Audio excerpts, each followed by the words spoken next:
Para saudara dan saudari yang Tuhan cintai, selamat pagi dan selamat bertemu lagi dalam Renungan Harian edisi hari Senin tanggal 22 Maret 2021 dalam masa Prapaskah yang kelima. Kita semakin mendekat memasuki perayaan Pekan Suci. Mengawali hari yang baru ini, kita hendak mendengar dan merenungkan sabda Tuhan.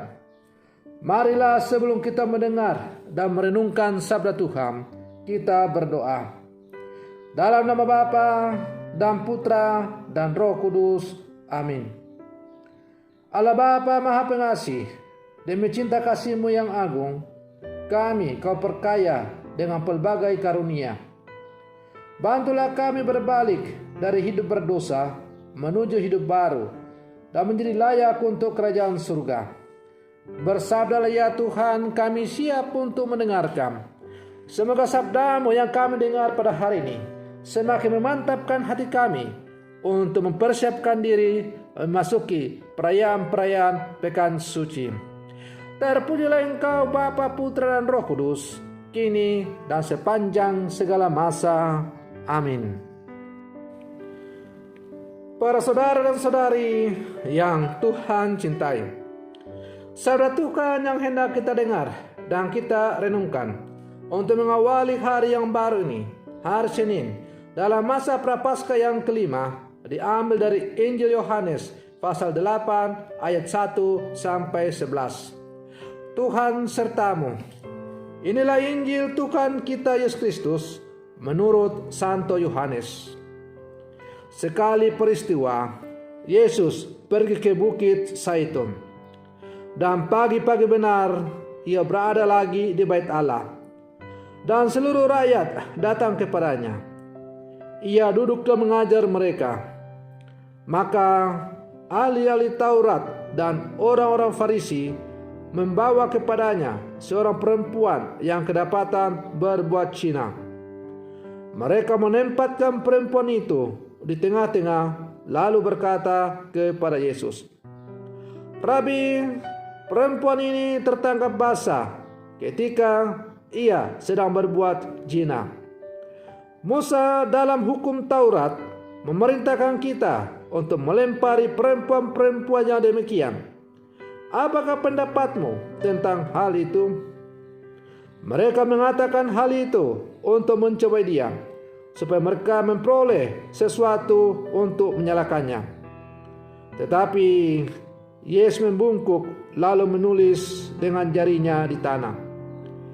Dan ketika mereka terus-menerus bertanya kepadanya, ia pun bangkit berdiri dan berkata kepada mereka, "Barang siapa di antara kamu tidak berdosa, hendaklah ia yang pertama melemparkan batu kepada perempuan itu." Lalu ia membungkuk pula dan menulis di tanah. Tetapi setelah mereka mendengar perkataan itu, pergilah mereka seorang demi seorang, mulai dari yang tertua. Akhirnya tinggallah Yesus seorang diri dengan perempuan itu yang tetap di tempatnya.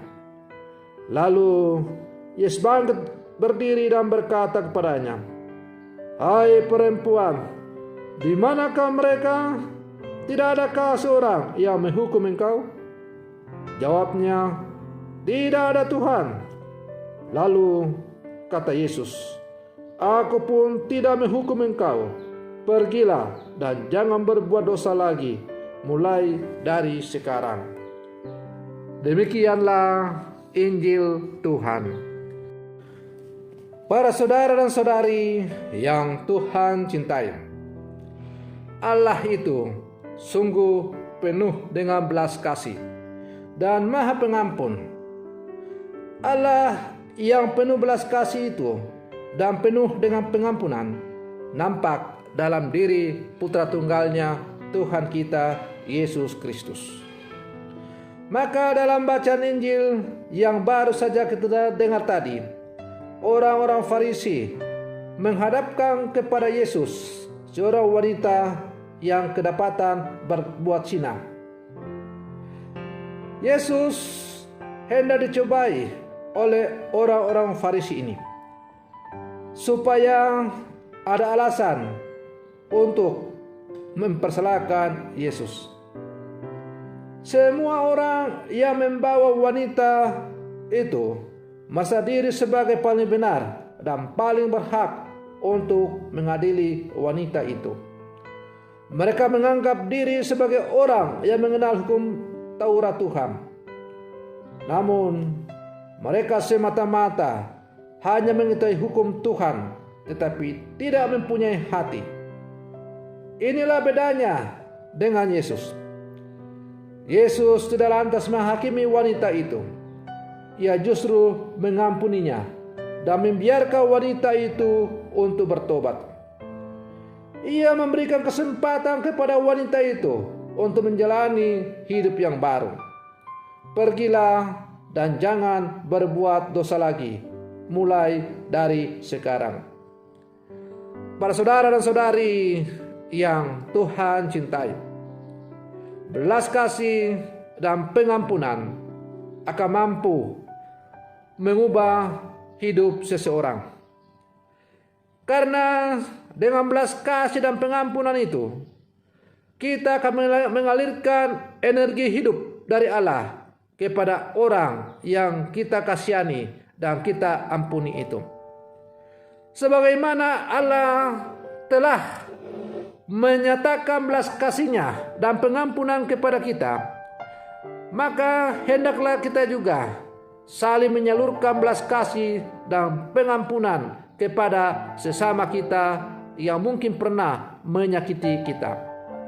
Siapapun kita manusia, tidak boleh menghukum sesama kita dengan tolak ukur dari diri kita masing-masing. Para saudara dan saudari yang Tuhan cintai, kalau Putra Allah Yesus Kristus, yang adalah puncak pernyataan kasih kepada manusia dari Allah, tidak menghukum wanita yang kedapatan berzina tadi, lalu mengapa kita manusia yang sama-sama kotor dengan perempuan yang kedapatan berzina tadi itu mau menghukum orang lain?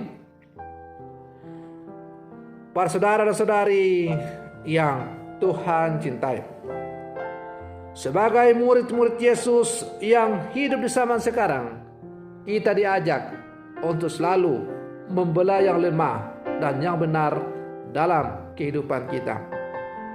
Kalau kita merenung-renung secara lebih mendalam, maka sebenarnya yang dibela oleh Yesus dalam bacaan Injil tadi, perempuan yang kedapatan berzina, bukanlah perempuan yang berzina itu secara pribadi, tetapi orang-orang yang tidak berdaya, lemah karena ditindas oleh kekuasaan-kekuasaan.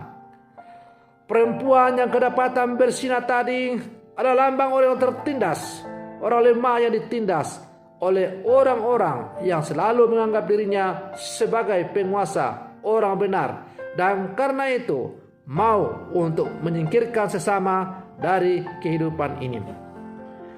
Maka dengan tidak menghukum perempuan yang kedapatan berzina tadi, Yesus mau mengajarkan kepada manusia bahwa semua permasalahan hidup akan bisa diatasi dalam kehidupan ini apabila kita selalu saling mengasihi dan saling mengampuni dalam kehidupan ini.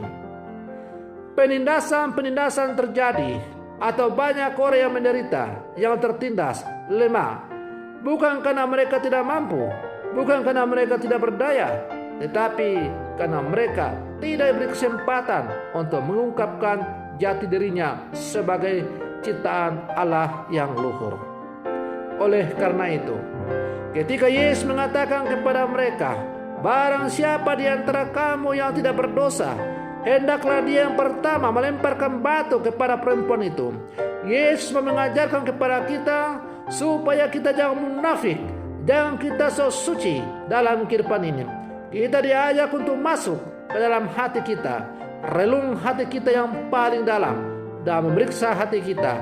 apakah benar saya orang suci atau juga sama dengan orang berdosa. Ketika orang-orang Farisi ini dikecam oleh Yesus dengan pertanyaan yang menohok itu, mereka sadar bahwa mereka itu ternyata adalah orang munafik. Karena mereka sadar bahwa ternyata mereka juga adalah penindas, orang berdosa sama dengan perempuan yang kedapatan bersinah itu, maka mereka mengalami rasa malu yang luar biasa. Dan karena itu dengan diam-diam mereka pergi meninggalkan perempuan itu. Nah, para saudara dan saudari yang Tuhan cintai, menarik lagi untuk merenungkan kata-kata Yesus kepada perempuan itu.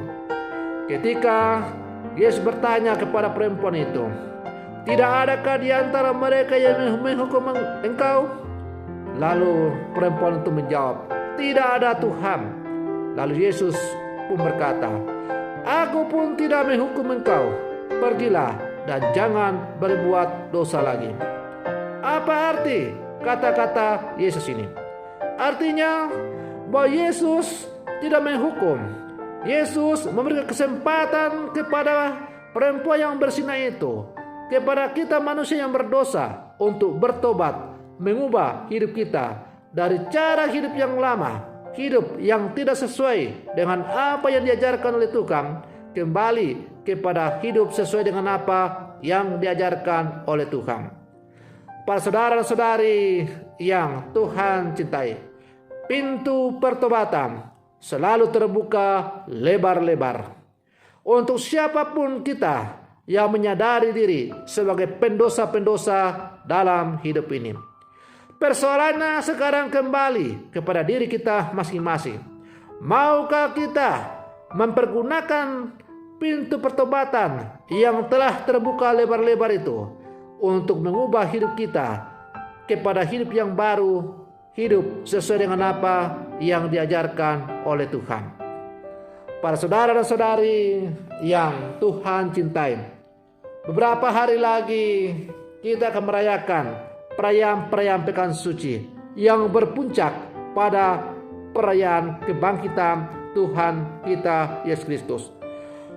Maka mari kita semakin mempersiapkan hati kita, diri kita, hidup kita untuk mengubah seluruh kehidupan kita ke arah yang lebih baik. Semoga nantinya kita bangkit bersama dengan Kristus, bangkit dari cara hidup yang lama kepada hidup yang diterangi oleh belas kasih Allah dan pengampunan dari Allah. Dan kemudian kita juga dimampukan untuk menyalurkan belas kasih itu kepada sesama, pengampunan kepada sesama, sebagai wujud hidup merdeka sebagai anak-anak Allah yang telah dibangkitkan dari cara hidup yang lama, yaitu hidup dalam kegelapan dosa. Semoga permenungan saya ini semakin menghantar kita untuk menjadi murid-murid Yesus yang sejati di zaman sekarang ini. Semoga demikian. Selamat pagi. Tuhan Yesus memberkati.